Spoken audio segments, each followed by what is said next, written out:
With Aventurine's banner ending in just about a week and Xuan being announced as the rerun character for the second half of version 2.2, newer players or players without too limited sustains should really consider which of the two characters they should be adding to their account.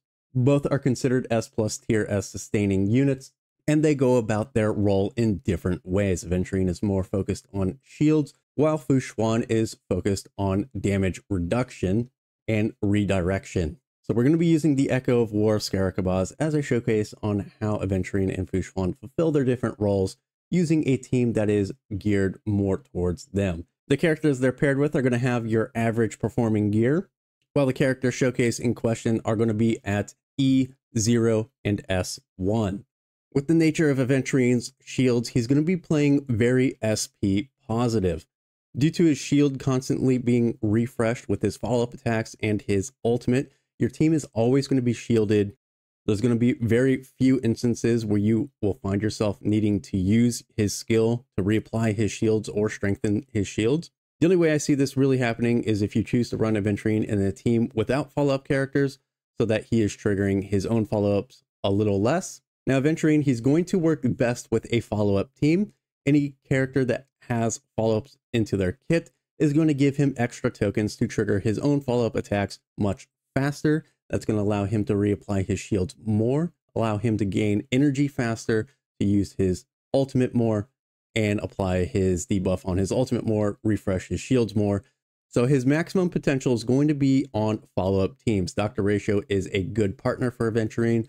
Topaz is coming up as well. Aventurine is also going to provide a crit damage on his ultimate. He's going to debuff, after the use of his ultimate, he's going to debuff an enemy, and that enemy with that debuff will take additional crit damage. He also provides a crowd control resist to himself with his shield, and that gets reapplied every 2 turns. And then any other teammate with a shield is going to have 50% effective resistance. Now, the biggest downside to Aventurine right now is that his debuff from his ultimate is going to be single target. So only one enemy is going to suffer more damage from crits. And because you cannot target a single enemy with his ultimate, that debuff is going to land on a random enemy as well. And then, of course, his max potential is going to be with follow-up teams.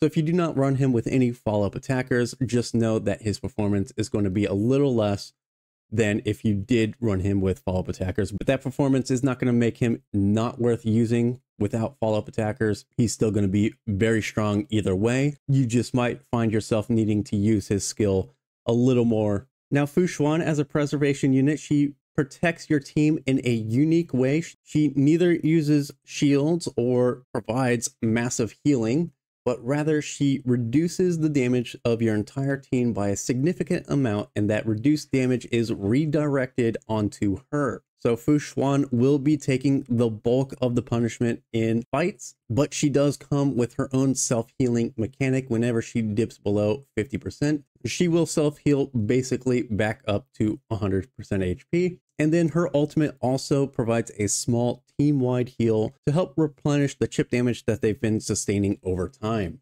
Xuan's skill is going to provide a multitude of effects for your team. They are going to get a crit rate boost as well as a flat boost to their maximum HP. In addition, every teammate is going to get 1 free crowd control resistance that will need to be refreshed on a skill usage. Xuan does have some noticeable weaknesses that are going to be more apparent on an incomplete Xuan build or in the extreme late game. Xuan is going to need to use her skill to refresh the crowd control resistance as well as the other benefits she provides from the passive of her skill. And she is going to be heavily punished by in-game AoE as she will be taking the brunt of all AoE damage. Xuan offers a battle of attrition where she stalls just long enough for you to clear the stage without needing to heal. Both Aventurine and Xuan are incredibly strong preservation units and well deserving of their S+ tier ranking.